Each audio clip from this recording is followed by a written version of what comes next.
और मधु शहर के एक कारखाने में काम किया करते थे। शांति कल माँ को फोन किया था। अच्छा, कैसी तबीयत है उनकी? बोल रही थी कि आजकल उनकी तबीयत कुछ खास नहीं रहती। तो आपने क्या कहा? मैंने कहा कि डॉक्टर को दिखा आइए। अच्छा किया, एक बार डॉक्टर देख ले तो तसल्ली मिल जाएगी। वो भी है, पर फिर भी मुझे कुछ ठीक नहीं लग रहा। हाँ जानती हूँ आपको उनकी चिंता हो रही है, पर हम काम छोड़कर जा भी नहीं सकते ना। हाँ वो बात तो है। खैर फिलहाल हम अपना काम करते हैं। सुबह से शाम तक दोनों सिलाई मशीन चलाया करते थे और ड्यूटी के बाद वही नजदीक की झोपड़ी में रहते थे और यही थी उनकी जिंदगी, रोज मेहनत करना और गरीबी में जीवन गुजारना। एक रात सुजीत गहरी नींद में था कि उसे लगा जैसे उसकी माँ उसे पुकार रही है। सुजीत, बेटा सुजीत, लौट आ। माँ की आवाज सुनकर उसकी नींद खुल गई और वो पसीने में लथपथ माँ के बारे में सोचने लगा। हे राम, मेरी माँ ठीक हो। मधु की भी नींद खुल गई। क्या बात है, आप इतने परेशान क्यों हैं? माँ मुझे पुकार रही है, जरूर कुछ गड़बड़ है, हमें गांव चलना चाहिए। ठीक है। सुबह की पहली बस पकड़कर दोनों गांव पहुँचे और घर पहुँचे थे कि सुजीत की माँ बिस्तर पे अपनी आखिरी सांसें लेती हुई। माँ, माँ। तू आ गया बेटा, भगवान ने मेरी सुन ली। तुझे देखे बगैर मैं कैसे मर सकती थी। माँ ऐसी बात मत बोलो, तुम्हें कुछ नहीं होगा। नहीं बेटा, मेरा आखिरी समय आ गया है, तुझे ये राज बता के मरूं, यही ख्वाहिश थी। कैसा राज? जादुई मिर्ची का राज। जादुई मिर्ची? मेरी अलमारी में एक लकड़ी का डिब्बा है, उसके अंदर मिर्ची के बीज हैं। जादुई मिर्ची, उसे खेतों में बो दे और मिर्ची उगा। जादुई मिर्ची तेरी हर इच्छा पूरी करेगी। इतना बोलकर सुजीत की माँ चल बसी। माँ। सुजीत और मधु फूट फूट कर रोए। माँ जी। कुछ दिनों बाद, आपको याद है ना, माँ जी ने हमें एक राज बताया था। हाँ मधु। ये रहे वो जादुई मिर्ची के बीज, हमें इन्हें खेतों में बो देना चाहिए। हाँ पर इसमें काफी समय लगेगा। कोई बात नहीं, हो सकता है हमारी किस्मत बदल जाए। अगले दिन सुजीत और मधु दोनों खेत में गए और मिर्ची के बीजों को खेतों में बो दिया। अब हमें इन जादुई मिर्चियों के उगने का इंतजार करना होगा। मिर्ची के बीजों में क्या जादू था ये तो उन्हें पता नहीं था, पर दोनों मिर्ची के पौधे के उगने का इंतजार करने लगे। खेतों में बीज बोकर दोनों थके हारे घर लौटे। थक गए? हाँ। और भूख भी लगी ही होगी। हाँ, तुम जल्दी कुछ बना दो। मधु रसोई में खाना बनाने लगी। कुछ और दिन इतनी मेहनत करनी होगी, फिर हमारी किस्मत बदल जाएगी। उम्मीद तो यही है। कुछ देर बाद दोनों ने खाना खाया और जादुई मिर्ची के ख्वाब देखते हुए दोनों सो गए। अगले कई दिनों तक वो दोनों खेतों में पानी डालने का काम करते रहे। ना जाने कब ये जादुई मिर्ची उगेगी। सब्र रखिए। जादुई मिर्चियों में क्या जादू होगा? पता नहीं, जो भी होगा अच्छा ही होगा। रोज दोनों दूर से खेतों तक पानी लाते थे और अब उनके खेतों में छोटे छोटे पौधे दिखने लगे थे। वाह, ये हुई ना बात। अब कुछ ही दिन में मिर्ची उगने लगेगी। हाँ, और इनमें क्या जादू है वो भी पता चल ही जाएगा। हाँ, इतने दिनों की कड़ी मेहनत के बाद आज सुजीत और मधु के चेहरों पर मुस्कान आई थी। अगर तुम नहीं होती तो मैं अकेले कैसे ये सब करता। ऐसा क्यों सोचना, अब तो बस जादुई मिर्ची उगने का इंतजार है। हम दोनों ने इतनी मेहनत की है। हाँ। सुजीत और मधु को जादुई मिर्ची से बहुत उम्मीद थी, लेकिन उन्हें कहाँ पता था कि उनके साथ क्या होगा। अगली सुबह जब सुजीत अपने खेतों में पहुंचा, तो उसके खेतों में फसल लहरा रही थी। सुजीत को अपनी आंखों पर भरोसा नहीं था। जादुई मिर्ची उग गई। सुजीत परेशान था। वो दौड़कर घर गया। मधु, जादुई मिर्ची उग गई। क्या? हाँ, सारी मिर्ची उग गई है। मधु और सुजीत दोनों खेत लौटे। मधु भी दंग थी। दोनों ने मिलकर जादुई मिर्ची तोड़ी। इनमें क्या जादू है? दोनों निराश हो चुके थे। घर चलते हैं, मुझे नहीं लगता इसमें कोई जादू है। पर माँ जी ने कहा था तो जरूर उसमें कोई जादू होगा। दोनों निराश थे, पर फिर भी मधु ने कुछ मिर्चियाँ तोड़ ली। वो दोनों मायूस होकर घर लौटे। उन्हें लगने लगा था कि उनकी महीने भर की मेहनत बेकार हो गई। घर जाकर मधु खाना बनाने लगी और जैसे ही उसने दाल में मिर्ची डाली तो पूरी दाल सोने में बदल गई। ए जी, ये देखिए, सोना? जादुई मिर्ची का कमाल। इसका मतलब ये सच में जादुई मिर्ची है। इसे दाल में डालते ही ये सोने में बदल गई। हाँ, हमारे तो भाग्य ही खुल गए। अब हमें किसी बात की चिंता नहीं। हाँ माँ, धन्यवाद। उस सोने को बेचकर सुजीत ने बड़ा घर बना लिया। अब उन दोनों को खाने पीने की बिल्कुल चिंता नहीं थी। जादुई मिर्ची ने हमारी जिंदगी बदल दी। कहाँ हम शहर के बाहर झोपड़ी में सिलाई करते थे और कहाँ हमारा खुद का बंगला है। ये सब मेरी माँ का आशीर्वाद है। हाँ, माँ जी ने हम दोनों का जीवन संवार दिया। जादुई मिर्ची ने सुजीत और मधु का जीवन बदल दिया। वो गरीब से अमीर बन गए। अब वो दोनों गरीबों की मदद करने लगे। गांव में किसी को भी कोई परेशानी होती तो वो उनके पास दौड़ा चला आता। बेटा, मुझे अपनी बेटी की शादी करवानी है, मेरी मदद कर दो। सुजीत और मधु दिल खोलकर लोगों की मदद करते, क्योंकि उनका धन कभी खत्म ही नहीं होने वाला था। जब भी उन्हें पैसों की जरूरत होती, वो खाने में जादुई मिर्ची डालते और खाना सोना बन जाता। शायद ये जादू इन्हें इसलिए मिला था कि सुजीत और मधु लोगों की मदद कर पाएं। जादुई मिर्ची का जादू कभी ना खत्म होने वाला जादू था। एक गांव में रिंकू, पिंटू, मोनू और छुटकी नाम के 4 दोस्त रहते थे। स्कूल से लौटने के बाद वे ऊंची पहाड़ी की तरफ गिल्ली डंडा खेलने चले जाते। खेल शुरू करने से पहले वे ढेर सारी बातें किया करते थे। मैं अपने दादा के साथ घूमने जाता हूँ तो मैंने दादा को अक्सर लोगों से बातें करते सुना है कि बचपन बहुत अच्छा होता है, बचपन में बहुत मजे आते हैं। लेकिन मुझे तो ऐसा कुछ लगता ही नहीं। हम लोग इस समय अपना बचपन जी रहे हैं और हमें तो कोई मजा नहीं आ रहा। हम अपने मन के मुताबिक पैसे खर्च नहीं कर सकते, खाना भी वही खाना पड़ता है जो घर पर बनता है, ना चाहते हुए भी स्कूल जाना पड़ता है और पढ़ाई करनी पड़ती है। तो फिर बचपन मजेदार कैसे हुआ? मेरे पापा कहते हैं कि बचपन मजेदार इसलिए होता है कि बचपन में कोई जिम्मेदारी नहीं होती। मेरे पापा अपनी नौकरी से बहुत परेशान रहते हैं। वो जिस आदमी की दुकान पर काम करते हैं वो बहुत खड़ूस टाइप का है, पैसे देने में बहुत आनाकानी करता है। बचपन में पैसे कमाने नहीं पड़ते, शायद इसीलिए ही बचपन अच्छा होता है। मुझे तो लगता है कि जवान लोगों की जिंदगी अच्छी होती है, कम से कम उन्हें शादी करने का मौका तो मिलता है। हम लोग तो चाहकर भी शादी नहीं कर सकते। चलो दोस्तों, बातें बहुत हो गईं, अब गिल्ली डंडा शुरू करते हैं। हाँ चलो। एक दिन की बात है, पतझड़ का मौसम था और बहुत तेज हवा चल रही थी। रिंकू ने गिल्ली को खूब लंबा उड़ाया। हवा से गिल्ली पहाड़ी के पार चली गई। अब क्या करें, गिल्ली तो पहाड़ी वाले जंगल में पहुंच गई। चलो पहाड़ी पार करके उस पार जंगल में चलते हैं। नहीं, हमें उसके पास नहीं जाना चाहिए। मेरी दादी बताती हैं कि पहाड़ी पार का जंगल मायावी है, वहाँ जाना खतरनाक है। हमारी सारी गिल्लियाँ खो चुकी हैं और हमारे पास नई गिल्लियाँ खरीदने के पैसे भी नहीं हैं। हमें पहाड़ी पार जाना ही होगा। ठीक है, तुम लोग आगे आगे चलना, मैं सबसे पीछे चलूंगा, ताकि अगर कोई शेर या भेड़िया मिल जाए तो तुम लोगों को खा जाए और मैं भाग सकूं। आखिर तुम लोगों के मरने की खबर तुम्हारे घर तक पहुंचाने वाला भी तो कोई चाहिए। चारों दोस्त गिल्ली लेने पहाड़ी पार के जंगल में पहुँचे। उन्हें किसी के जोर जोर से रोने की आवाज सुनाई दी। ये कौन रो रहा है? मैंने पहले ही कहा था कि यहाँ मत आओ। कहीं कोई भेड़िया तो नहीं रो रहा? आवाज इस दिशा से आ रही है, उधर ही चलो। नहीं दोस्तों, उधर मत जाओ, कहीं हम किसी मुसीबत में ना फंस जाएं। तुम बहुत डरपोक हो। चलो दोस्तों, वहाँ जाकर देखते हैं कि कौन रो रहा है।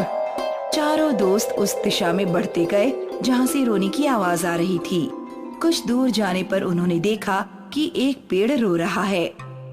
मुझे विश्वास नहीं हो रहा, क्या एक पेड़ भी रो सकता है? जैसा कि रिंकू की दादी ने कहा था, ये जंगल मायावी है, यहाँ कुछ भी हो सकता है। सुनो पेड़, तुम क्यों रो रहे हो? बहुत वर्ष बीत गए, किसी मनुष्य ने मुझे छुआ नहीं है। एक मनुष्य ने ही मुझे यहाँ लगाया था। मैं मनुष्य से प्रेम करता हूँ, क्या तुम मुझे छुओगे? दोस्तों, हम लोग तो अभी बच्चे हैं। बच्चे हैं तो क्या हुआ, मनुष्य तो हैं ही। चलो इस बेचारे पेड़ को छू कर आते हैं, ये तो बस मनुष्यों का प्रेम चाहता है। हमें इस पेड़ के पास नहीं जाना चाहिए, कहीं ये हमें कोई नुकसान तो नहीं पहुंचाना चाहता। इसका रोना इसकी चाल भी हो सकती है। मैं घर वापस जा रहा हूँ। मैं भी जा रहा हूँ। पिंटू और रिंकू डरकर भाग गए। मोनू, क्या तुम भी भागना चाहते हो? नहीं, लेकिन मैं पेड़ के पास जाना भी नहीं चाहता। ठीक है, तुम यहीं रुको, मैं पेड़ के पास जाती हूँ। छुटकी ने जैसे ही पेड़ के पास जाकर पेड़ को छुआ, अचानक पेड़ से एक भयानक हाथ बाहर निकला और उसने छुटकी को पेड़ के अंदर खींच लिया। मोनू भूत भूत चिल्लाता हुआ वहाँ से भाग निकला। मोनू ने गांव पहुंचकर सारी बात पिंटू और रिंकू को बताई। हमें सबसे पहले छुटकी के घर चलना चाहिए और उसकी मम्मी को सारी बात बतानी चाहिए। तीनों दोस्त छुटकी की मम्मी के पास पहुँचे। मेरी बेटी गायब हो गई और तुम तीनों सुरक्षित लौट आए। तीनों कान खोलकर सुन लो, कहीं से भी मेरी छुटकी को वापस लेकर आओ, वरना तुम तीनों को उल्टा लटका कर तुम्हारी पिटाई करूंगी। तीनों दोस्त सोचने लगे कि छुटकी को वापस कैसे लाया जाए। हमें फिर से उस रोने वाले पेड़ के पास जाना पड़ेगा और उससे बात करनी पड़ेगी। लेकिन उस पेड़ में कोई भूत या चुड़ैल रहती है, वो पेड़ हमें भी खा जाएगा। उससे जाकर बात तो करनी ही पड़ेगी। आखिर इतनी बड़ी छुटकी अचानक गायब कैसे हो सकती है? तीनों दोस्त फिर से रोने वाले पेड़ के पास पहुँचे। हमारी दोस्त छुटकी कहाँ है? मुझे नहीं पता, बहुत वर्ष बीत गए, किसी मनुष्य ने मुझे छुआ नहीं है। एक मनुष्य ने ही मुझे यहाँ लगाया था। मैं मनुष्य से प्रेम करता हूँ। हमें इसकी बकवास पर ध्यान नहीं देना चाहिए और इसके अंदर घुस कर देखना चाहिए। रिंकू ने मोनू और पिंटू के कान में कुछ कहा। तीनों दोस्त वापस गए और कुछ देर बाद लौटे। वे अपने साथ कुल्हाड़ियाँ लेकर आए थे। जल्दी बताओ, हमारी दोस्त छुटकी कहाँ है, वरना हम तुम्हें काट डालेंगे। मुझे कुछ नहीं पता, बहुत वर्ष बीत गए, किसी मनुष्य ने मुझे छुआ नहीं है। एक मनुष्य ने ही मुझे यहाँ लगाया था। मैं मनुष्य से प्रेम करता हूँ। ये ऐसे नहीं मानेगा। तीनों दोस्त कुल्हाड़ी लेकर जब आगे बढ़े तो पेड़ डर गया। रुको, मुझे मत काटो। मैं तुम्हें बताता हूँ कि तुम्हारी दोस्त कहाँ है। दरअसल एक चुड़ैल ने मेरे ऊपर कब्जा कर रखा है। चुड़ैल रोजाना एक मनुष्य का खून पीती है। चुड़ैल ने मुझे धमकी दी है कि अगर मैं उसे रोजाना एक मनुष्य नहीं दूंगा तो वो मुझे जला देगी। अब तुम ही लोग मुझे बताओ कि मैं क्या करूं? चुड़ैल सिर्फ तुम्हें डराकर तुम्हारा इस्तेमाल कर रही है। मेरी दादी ने मुझे बताया था कि चुड़ैल और भूत आग से डरते हैं, वे आग का इस्तेमाल नहीं कर सकते। चुड़ैल ने मेरे अंदर एक सुरंग बना रखी है, वो उसी में रहती है। तुम्हें तुम्हारी दोस्त पेड़ के अंदर मिल जाएगी। चुड़ैल इस समय खून के तालाब में नहाने गई हुई है। तीनों दोस्त पेड़ के अंदर गए और छुटकी को उठाकर बाहर ले आए। चुड़ैल छुटकी का काफी खून पी चुकी थी, इसलिए छुटकी बेहोश हो चुकी थी। हमें तुरंत छुटकी को हॉस्पिटल ले जाना होगा। छुटकी को हॉस्पिटल में खून की बोतल चढ़ाई गई तो छुटकी को होश आ गया। रिंकू और मोनू, छुटकी अब सुरक्षित है, चलो अब उस पेड़ के पास चलते हैं। हमें उस पेड़ को चुड़ैल से छुटकारा दिलाना है। तीनों दोस्त रोने वाले पेड़ के पास पहुँचे और पेड़ के ऊपर छुप गए। जब रात में चुड़ैल वापस आई तो उन्होंने चुड़ैल के ऊपर मिट्टी का तेल डालकर चुड़ैल के ऊपर जलती हुई माचिस फेंक दी। इस तरह रोने वाला पेड़ हमेशा के लिए चुड़ैल से मुक्त हो गया। एक घने जंगल के पास एक गांव था, सोनपुर। सोनपुर में महेश और उसकी पत्नी जया रहा करते थे। अरे महेश, कभी लौटा रहे हो मेरा कर्ज? जल्दी ही सेठ जी। जैसे ही पैसे इकट्ठे होते हैं तो सीधा आपके पास आऊंगा। ठीक है, मैं इंतजार करूंगा। महेश की पत्नी को सेठ से बहुत परेशानी थी। अरे ए जी, आप और कितना ब्याज देंगे इस सेठ को? जितना कर्ज इससे लिया था उसका तो दुगना दे चुके हैं हम। पता नहीं, ये सब मेरे पल्ले नहीं पड़ता। मुझे तो बस इतना ही पता है कि अगर हमें इस घर में रहना है तो हमें सेठ जी को पैसे देने ही होंगे। ठीक है। एक बार की बात है, महेश ने जंगल में एक बड़े पेड़ का सौदा किया। उससे काफी अच्छे पैसे मिले। जब वो घर लौटा, अभी जाकर ये पैसे सेठ जी को दे आता हूँ। अरे अरे, सब पैसे उनको देने की क्या जरूरत है? आधे हम रख लेते हैं। पर क्यों? क्यों क्या? मेरे बदन पर एक भी जेवर नहीं है। कम से कम इन पैसों से मेरे लिए बाल ही खरीद लो। पर अगर सेठ जी को पता चला तो वो गुस्सा करेंगे। उन्हें कौन बताएगा? ठीक है, मैं बाली खरीद कर लाता हूँ। महेश ने एक सोने की बाली खरीद ली और बचे हुए पैसे लेकर वो सेठ के पास गया। अरे वाह वाह, आज तो तेरी कमाई अच्छी हुई है। हाँ सेठ जी। तू ऐसे ही ईमानदारी से पैसे लाके देगा तो जल्द ही तेरा घर तेरा हो जाएगा। और कितने पैसे देने हैं सेठ जी? बस 20,000 और। ठीक है, आशा है जल्दी ही दे दूंगा। महेश यहाँ से अपने घर गया। मेरी बाली लाए क्या? हाँ, ये लो। पर मुझे लगता है मुझे सेठ जी को पैसे दे देने चाहिए थे। वो क्यों? बस 20,000 ही तो बचे हैं। ये बाली नहीं लाता तो 10,000 ही बचते। कोई नहीं, अगली बार कमाओगे तो दे देना। फिलहाल मैं ये बाली पहन रही हूँ। बाली पहनकर जया बहुत खुश थी। वो अपनी सोने की बाली दिखाने अपनी पड़ोसन के पास गई। अरे शीला, ये देख, मेरे पति मेरे लिए सोने की बाली लाए हैं। ये तो बहुत अच्छी है दीदी, है ना? जया ने गांव की हर औरत को अपनी बालियां दिखाई। और रात को जब जया सो रही थी तो एक चोर ने जया की बालियां चुराई और 9-2-11 हो गया। अगली सुबह, हे राम, मेरी बालियां! हे भगवान, मेरी बालियां चोरी हो गई। तूने किसे अपनी बालियां दिखाई थी? किसी को नहीं, बस शीला को, बिमला को, प्रभा को। पूरे गांव भर में तो ढिंडोरा पीट दिया और बोलती है कि किसी को नहीं दिखाई। तुम्हारा तो दिमाग ही घुटने में है। इससे तो अच्छा था कि मैं ये पैसे सेठ जी को दे देता। बेवकूफ औरत।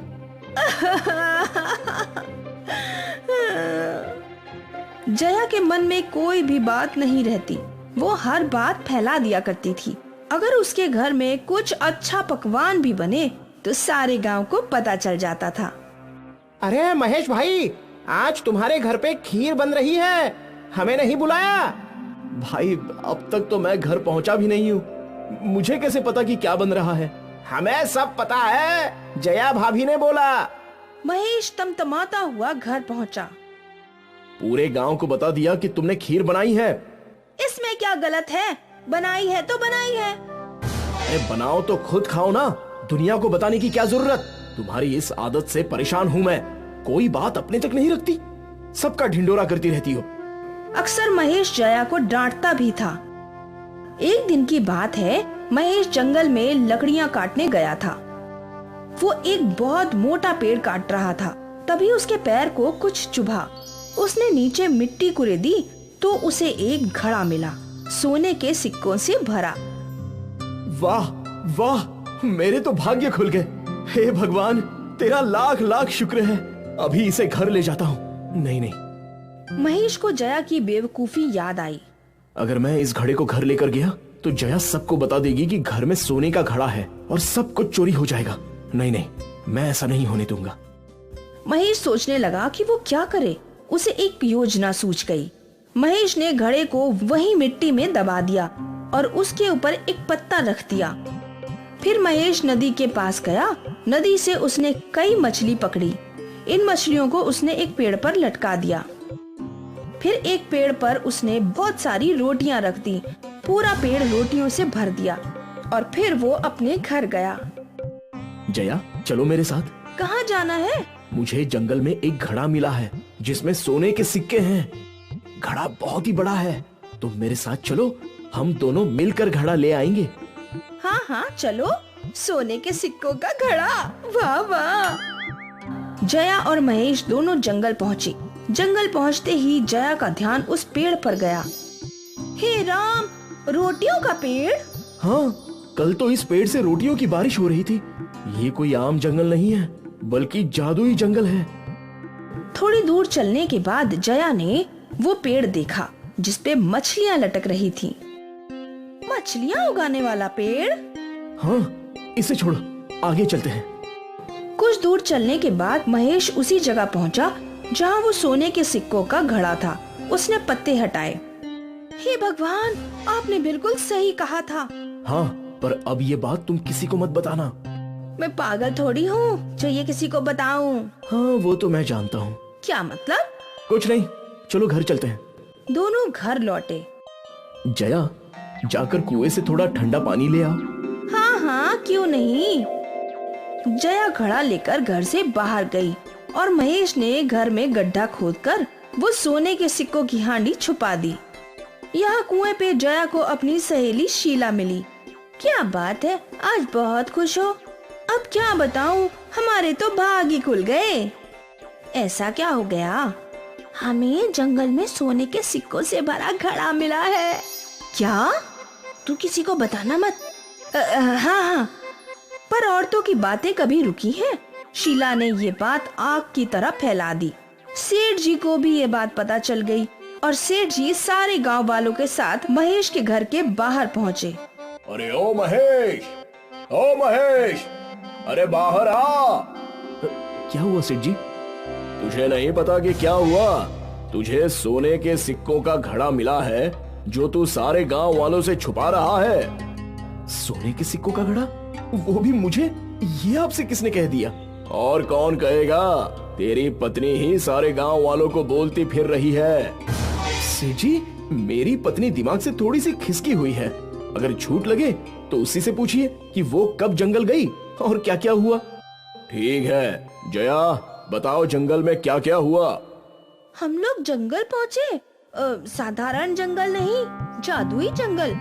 वहाँ एक पेड़ पर रोटियां लटकी थी, अद्भुत था। फिर हम आगे बढ़े तो दूसरे पेड़ पर मछलियां लटकी थी और जब हम आगे बढ़े तो हमें वहाँ पर सोने के सिक्कों का घड़ा मिला जो हम घर ले आए। सुना सेठ जी, अगर यकीन नहीं होता तो मेरे घर की तलाशी ही ले लीजिए। भोला, जा जरा घर में देख कुछ है क्या। सेठ जी के आदमियों ने घर की तलाशी ली पर उन्हें कहीं भी सिक्कों का घड़ा नहीं मिला। अब तो आपको यकीन हो गया ना? मेरे पास कोई सोना नहीं है सेठ जी। अगर होता तो मैं आपका कर्ज नहीं चुकाता। वो तो है। सेठ जी के साथ सारे गांव वाले चले गए। उनके जाने के बाद महेश के चेहरे पर मुस्कान आई। अब आराम की जिंदगी जीऊंगा। कम से कम अब कोई जया की बातों पर यकीन तो नहीं करेगा और मेरा सोना सुरक्षित रहेगा। अरे सुनिए, ये सब असली में हुआ था ना? तो लोग मेरी बात क्यों नहीं मान रहे?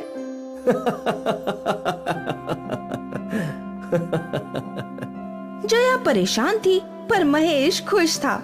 उसका सोना सुरक्षित था। ये कहानी है एक घने जंगल की। इस जंगल में कई किस्म के पेड़ और जंगली जानवर रहा करते थे। जंगल के बीच में एक तालाब था और इस भाग में अक्सर जंगली जानवर दिखाई देते थे। फुर्तीले हिरन, तेंदुए, शेर, हाथी। जंगल एकदम खुशहाल था। ये देखिए कैसे नन्हा हिरन पेड़ की जड़ों के साथ खेल रहा है। भले ही उसके लिए ये बस एक खेल है, पर उस पेड़ के लिए ये दर्दनाक है। हिरन के जाते ही वो पेड़ जोर जोर से रोने लगी।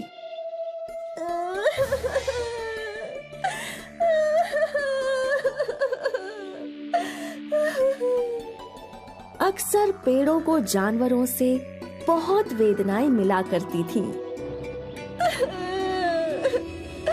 उस हिरन के बच्चे ने मेरी जड़ें खुरेद दी। बहन, ये देखो मेरा हाल।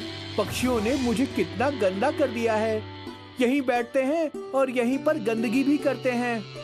हाँ, ये जानवर और पक्षी बहुत गंदे प्राणी होते हैं। मेरा बस चले तो इन्हें मेरी छाया में बैठने ही ना दूं। क्यों ना हम कुछ ऐसा करें जिससे जानवर और पक्षी हम पर बैठे ही नहीं। इन सभी पेड़ों की बातें बूढ़ा बरगद का पेड़ सुन रहा था। मुझे नहीं लगता कि ये सही होगा। हमारा जीवन और पशु पक्षियों का जीवन जुड़ा हुआ है। हम उन्हें अपनी छाया से वंचित नहीं कर सकते हैं। बरगद भाई, आप हम सब में बड़े हैं, पर आप बूढ़े हैं और आपके विचार भी बूढ़े हो चुके हैं। ये पशु पक्षी रोज हमें नुकसान करते हैं और हम चुपचाप सहते रहते हैं। ये कहाँ का न्याय हुआ? ये तो गलत बात है। हमें जानवरों और पशु पक्षियों को सबक सिखाना ही होगा और इसके लिए मेरे पास एक उपाय है। साल के पेड़ ने अपनी योजना सभी पेड़ों को सुनाई। सबके चेहरों पर मुस्कान आ गई, सिवाय बरगद के पेड़ के। बरगद का पेड़ सहमत नहीं था। मुझे ये सब सही नहीं लग रहा। हमें ये नहीं करना चाहिए। भैया, आप तो रहने ही दीजिए। आपको तो हर चीज में बुराई दिखती है। पर इससे सब कुछ उथल पुथल हो जाएगा। ये गलत है। हम ये करके ही रहेंगे। आपको ये नहीं करना है तो आप ना कीजिए, पर हमारे रास्ते में रोड़ा भी मत बनिए। समझ गए आप? सारे पेड़ों ने बरगद के पेड़ की बात नहीं सुनी और वो अपने फैसले पर डटे रहे। कुछ देर बाद एक तेंदुआ साल के पेड़ के साए में बैठ गया। साल का पेड़ इस ताक में था और फिर अचानक साल का पेड़ जोर जोर से हिलने लगा। उसके पत्ते गिरने लगे और एक टहनी टूटकर तेंदुए के सिर पर गिरी और वो डर के मारे भाग गया। देखा मेरा कमाल? मजा आ गया। ये तो बहुत बढ़िया था। अब से हम ऐसा ही करेंगे। क्या इससे पक्षी भी भागेंगे? जब इतना बड़ा तेंदुआ डर से कांप सकता है तो पक्षी तो बहुत छोटी चीज है मेरे भाई। हाँ, बिल्कुल सही। कुछ देर बाद संतरे के पेड़ पर कुछ पक्षी आकर बैठे। साल भैया, मुझे देखो। संतरे के पेड़ ने भी वही किया। वो जोर जोर से हिलने लगी। उसने अपनी टहनियां हिलाई और सारे पक्षी फुर से उड़ गए। वाह वाह, ये तो बहुत बढ़िया है। देखो सब कैसे भाग गए। बहुत अच्छे। ये सब गलत है, ऐसा मत करो। हम तो ऐसा ही करेंगे। आपको पशु पक्षियों को सहारा देना है तो आप दीजिए। एक बार फिर पेड़ों ने बरगद के पेड़ की बात नहीं सुनी। अगली बारी आम के पेड़ की थी। आम के पेड़ पर बंदर आया। आम ने अपनी टहनी से बंदर की पिटाई की। बेचारा बंदर डर के मारे भाग गया। आज पहली बार मुझे खुशी मिल रही है। ये बंदर मेरे आम पकने से पहले ही तोड़कर खाने लगते थे। आज इसे सबक सिखाकर मजा आ गया। तो तय रहा, आज से हम किसी भी पशु पक्षी को हमारी छाया में बैठने नहीं देंगे और ना ही उन्हें हमें नुकसान पहुंचाने देंगे। बिल्कुल सही। लेकिन अगर तुम लोग पशु पक्षियों को सहारा नहीं दोगे तो वो कहाँ जाएंगे? वो कहीं भी जाएं, उससे हमें क्या? हमें बस इतना पता है कि पशु पक्षी हमें नुकसान पहुंचाते हैं, बस। बरगद के पेड़ ने एक और कोशिश की। इस बार भी उसकी बात किसी ने नहीं सुनी। उस दिन से वो तीनों पेड़ पशु और पक्षियों को डराकर भगाने लगे। धीरे धीरे पशु पक्षी वहाँ कम आने लगे। अब वहाँ बिल्कुल शांति थी। कितना अच्छा लगता है ना? यहाँ बस हम हैं और कोई नहीं। कोई भी हमें परेशान नहीं कर सकता। इसी को तो खुशहाल जीवन कहते हैं। नहीं, ये खुशहाल नहीं है, ये वीराना है। पशु पक्षी और हमें सृष्टि ने एक साथ जोड़ा है, क्योंकि हमारा जीवन जुड़ा हुआ है। तुमने ये सब करके बड़ी परेशानी को न्योता दिया है। कौन सी परेशानी बड़े भाई साहब? हमें तो कोई परेशानी नहीं दिखाई दे रही। लगता है परेशानी बड़े भैया के दिमाग में है। बरगद का पेड़ बहुत चिंतित था। वो जानता था कि ये सब गलत है और कुछ बहुत बुरा जरूर होगा। खैर, कुछ दिन बीत गए और एक दिन यहाँ 2 लकड़हारे आए। लकड़हारे को देखकर सभी पेड़ चिंतित हो गए। ये यहाँ क्यों आए हैं? अब तक तो ये लोग कभी नहीं आए। ये सब तुम्हारी गलती है। तभी लकड़हारे आपस में बात करने लगे। मैं कब से जंगल के इस भाग में आना चाहता था। तो आए क्यों नहीं? क्योंकि अक्सर यहाँ जंगली जानवर आराम करते रहते थे।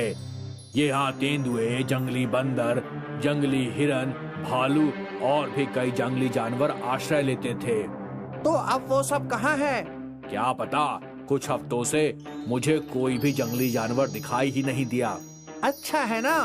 बहुत अच्छा है। यहाँ के मोटे मोटे पेड़ देख, इन्हें काट कर बेचूंगा तो कितना मुनाफा होगा। वो तो है, शायद हमें कई महीनों तक काम करने की जरूरत ही ना पड़े। हाँ, और सोचो, अगर ये सारे पेड़ काट लिए तो 1 महीने के अंदर हम लोग लखपति बन जाएंगे। ये तो बहुत अच्छी बात है भाई। फिर देर किस बात की, कटाई शुरू करते हैं। लकड़हारों की बात सुनकर सारे पेड़ डर गए और रोने लगे। आप सही कह रहे थे, ये सब हमारी गलती की वजह से हुआ।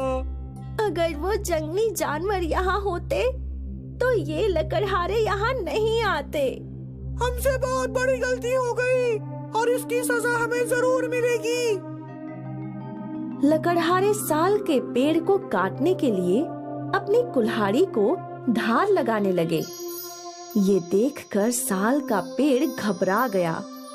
भले ही तुमसे गलती हुई है, पर मैं तुम्हें कुछ नहीं होने दूंगा। पर कैसे? जो करिश्मा तुमने दिखाया वही मैं दिखाऊंगा। इतना बोलकर बरगद का पेड़ जोर जोर से हिलने लगा। उसके पत्ते हवा के साथ उड़ने लगे और उसकी शाखाएं यहाँ वहाँ घूमने लगी। बरगद ने अपनी शाखाओं से लकड़हारों पर हमला कर दिया। बरगद अपनी शाखाओं से लकड़हारों को पीटने लगा। ये सब क्या हो रहा है? हे भगवान! लगता है इस पेड़ में कोई भूत है। बचाओ, अपनी जान बचाओ। भूत भूत भूत! अरे भूत भूत भूत! लकड़हारे भूत भूत चिल्लाते हुए गांव की ओर भाग गए। यहाँ साल का पेड़ बहुत शर्मिंदा था। हमने आपको इतना बुरा भला बोला, फिर भी आपने हमारी जान बचाई। हमें माफ कर दीजिए। हम अपनी गलतियों के लिए शर्मिंदा हैं भाई साहब। कोई बात नहीं, तुम सबको अपनी गलतियाँ समझ आ गईं, यही बहुत बड़ी बात है। अब किसी जानवर या पशु पक्षी को भगाना मत। बिल्कुल नहीं। लकड़हारों ने इंसानों में ये बात फैला दी कि बरगद के पेड़ में भूत रहते हैं। पर यहाँ जंगल में बरगद का पेड़ खुश था कि उसने अपने साथियों की रक्षा की। एक बार फिर पशु पक्षी उन पेड़ों पर लौट आए। फिर कभी किसी लकड़हारे ने जंगल के इस भाग में जाने की हिम्मत नहीं की। आखिर अंत भला तो सब भला।